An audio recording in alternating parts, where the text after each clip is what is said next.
Hey there, it's Andrea with A.D.S. here to bring you the very best in marketing and branding tips, as well as business tips for those of you who are entrepreneurs, solopreneurs, and personal branders. Welcome and thanks so much for being here. If this is your first time here, we do encourage you to like this video and subscribe. The button is below. Subscribing makes sure that you see these videos again. Actually, after you click subscribe, then you hit the bell. That ensures you see these videos again, so you get notifications. All right, so down to business today. The most important thing today is Pinterest. Say it with me. Word of the day is Pinterest. Pinterest. So what the heck? Whoever thinks about Pinterest in the marketing world anymore? I will tell you who does. A chick named Stephanie Rollins. Stephanie is currently the marketing manager for BMWK, that's blackandmarriedwithkids.com. Fantastically successful website and blog, essentially, which really kickstarted so many other businesses associated with Lamar Tyler, his family of businesses, his wife's involved with it. It's like a whole montage of businesses going on, okay? And so BMWK, she manages that. She is also now one of the coaches for TSP Mastermind, which is a group associated with Traffic Sales and Profit. All of these are interrelated companies and such, all tying back to a guy named Lamar Tyler. So Stephanie Rollins did a presentation at TSP Live all about Pinterest. And so I'm bringing it to you because I promise you that whole room was like, what? We didn't know Pinterest was getting down like that. And her main point about it was, think about how much Facebook has gone to a pay-to-play platform for businesses. You really have to invest money in Facebook ads and boosting posts and all this kind of stuff to get people to even see your content, to get the value out of it as a business page than you did before. Granted, Facebook groups is phenomenal. We'll talk about that another time. But there's Facebook. Instagram, same thing. You are starting to become a pay-to-play platform for Instagram ads and all that kind of thing, stories and all that. And again, it's getting harder and harder to be seen as a business without doing those payments and making those paid advertisings work for you. But Pinterest is so interesting and cool because you get a lot of organic traffic without having to pay those ads and all that. You can really get good visibility and be seen on Pinterest, which ultimately is a search engine, than you can on the other platforms. So this is why she says it's so important. I'm going to give you one of their stats. For one of their most popular articles, it got over 500,000 views monthly from Facebook. But 21,000 of those views came from Pinterest alone. And that was free traffic to their website, to this article in particular, that they did not have to pay for whatsoever. So, and she also said they had an article on Pinterest with 17,000 impressions. It was written in 2012. Someone pinned it. They didn't do it. Someone pinned it in 2017. From that one article, they got over 84,000 page views. 84,000 page views. 51,000 of them were from Pinterest. Okay, pretty amazing. So that's kind of the organic power of Pinterest that Stephanie was talking about. So I want to share with you some of her big tips here. On Facebook, but when they are on Pinterest, they're actually compiling ideas so that they can make that purchasing decision. 98% of people on the platform have tried something new that they found on Pinterest. So can you imagine what can happen for your brand if you are consistently putting yourself out there on the platform regularly? You are strong in your strategy and you're making sure that your brand is in the forefront. People are looking for different products and yours can be found. 84% of people use Pinterest when they're trying to decide what to buy, and 77% of people have found a new brand product on Pinterest. These stats are crazy when you are looking at the stats compared to Facebook or Instagram. Those platforms are getting higher, but when you're looking at Pinterest, This is the purchasing platform. Also, again, it's easier to rank your content on Pinterest, and it's easier to get people to see your content on Pinterest. And I'll show you a little bit more about that later on. And then also, on Pinterest, there are two different types of modes. There's search mode, and when I'm saying this, I'm talking about your user. There's search mode and there's discover mode. So, search mode is when the user is actually searching for new things. So they may happen to say, let's say for Dr. Donna, female writers, right? They just might happen to type that keyword in. And then your content can come up depending on what types of keywords you use. If they are in discover mode, then they are looking for newer types of content that they already don't know. Search mode is more associated with affinity, brand affinity. When they are looking for you, they know a little bit about your brand. They know what types of language you're using, so they'll use those types of words in the keywords. So again, why Pinterest, she says, is underutilized. It's super easy to rank on Pinterest. You can drive organic web traffic. So Pinterest is very cheap traffic.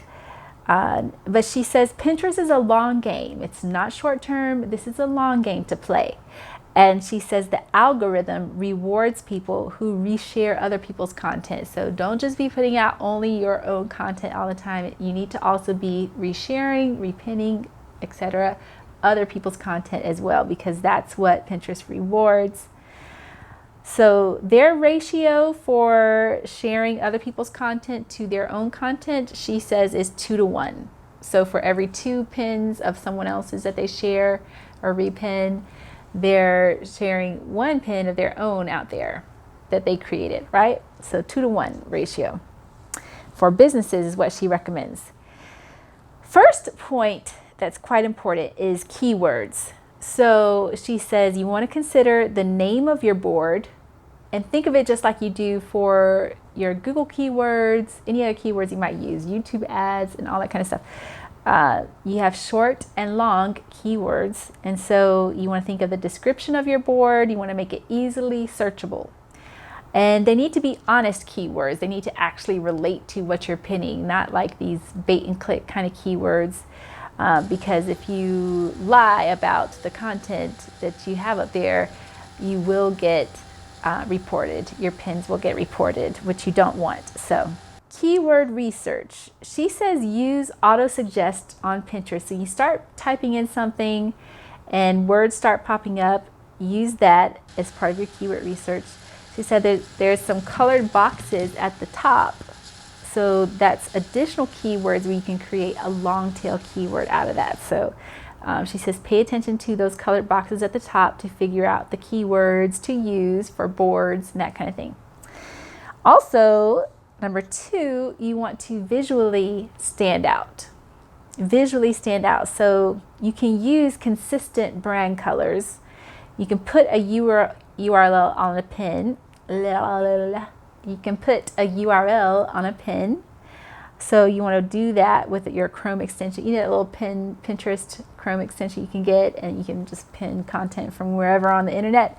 So you make sure you do that and get that Pinterest extension. So you can pin from Instagram.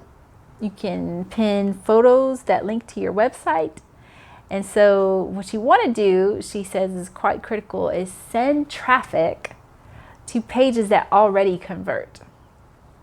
So you have pages that you know are already like great converters. Send traffic there with your pins, is what she's saying. Makes sense. Okay. Number 3, she says pin everything. Pin everything is what she says. So blogs, posts, photos, products, podcast episodes, IT videos, IG videos is probably what I meant to say there. Instagram videos, links to successful photos, lead magnets, email signups, quizzes for lead gen. All those things can be pinned, she says, which, the whole room was like, I didn't know that. Guilty, I didn't know about some of those things either. So you're not alone. So she says, pin everything. Number 4, she says, share related content. Number 5, she says, encourage your audience to pin. So she says, pin a link in your email. And then you can encourage your audience to collaborate with. There are Pinterest plugins for WordPress that you can use. You can add a pin it button to your website. She says you absolutely should do that. And she says you can even copy links and paste into email pins directly into your email. So she says definitely do that too. You also want to repin successful pins, she said. So a lot of people didn't know that you could repin a pin that you already did before. So she says what you want to do is hit save, and it's going to let you repin your pin. There was a question of, can you automate repinning? I don't know if she answered that. I think that's a question that I wanted to know. Can you automate repinning? That's one we're going to need to find out. And one other point here, she says the lifespan of pins is months and not minutes. Months and not minutes. She says you're going to want to split test your descriptions. So this is how you can test which pins are going to be working better than others. So you can test, imagery and copy, I would imagine, and headlines and all that, right? Descriptions and all that. So just like you can with other outlets. Number 7, she says double down on the pins that work. So you're going to repin once a week, which I was like, whoa, that's some serious stuff, because like, what the world? No, I don't know any business people who are using pictures like this. Pretty interesting. Number 8, she says there are ways to automate all this. I'm not sure, again, about automating the repinning, but for automating pinning, you can definitely use Buffer, Later, Hootsuite, typical suspects. Tailwind, she also mentioned. And she said you want to look for people that are Pinterest certified partners. So make sure that you can use Pinterest in those platforms. But those are the ones she mentioned. Those are pretty popular. Buffer, Later, and Hootsuite. Number 9, there's a photo I want to share here of what you should do after you get traffic. So have a look at that. Finally, again, she says the whole point of all this is to drive organic web traffic to your site. This is the point of Pinterest she was making. Again, there was that article on Pinterest that had 17,000 impressions, written in 2012. Someone pinned it in 2017. It jumped to 84,000 impressions, 51K of which came from Pinterest. So those are great numbers. Number 11, she cites write good content. Write good content. She said your content should inspire and it should educate. If you inspire and you educate, you're going to get shares on Pinterest. So she says this is the kind of content you need on Pinterest. And in general, like your content should be inspirational and educational and all that good stuff. Number 12, there are Pinterest analytics that you can get freely through the app directly. So she says definitely take advantage of that. So she says with blackandmarriedwithkids.com, the website that she manages, they have 12 million people that flow through that site. And from Pinterest, they've garnered 200,000 page views. On Facebook, they do 7 posts a day on Facebook. She says with Pinterest, it doesn't overwhelm your audience because of the way the algorithm is. So you don't have to worry about overpinning and overwhelming your audience like you can on Facebook and other platforms. On Pinterest, there's no possibility to overwhelm like that. So you're safe to pin and repin to your little heart's content. All right.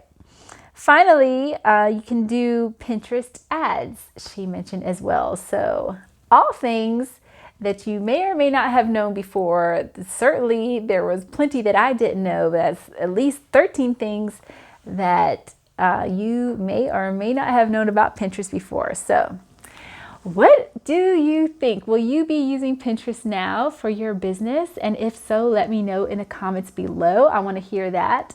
I want to thank Stephanie Rollins again for her excellent presentation at Traffic, Sales, and Profit. We thought it was phenomenal. Great job, girl. And if you like this video, again, be sure to like the video and subscribe. If you are watching this here on YouTube, make sure you click subscribe and click the bell so you can get notifications when these videos come out. Otherwise, you will never see these videos again. It's just how this works.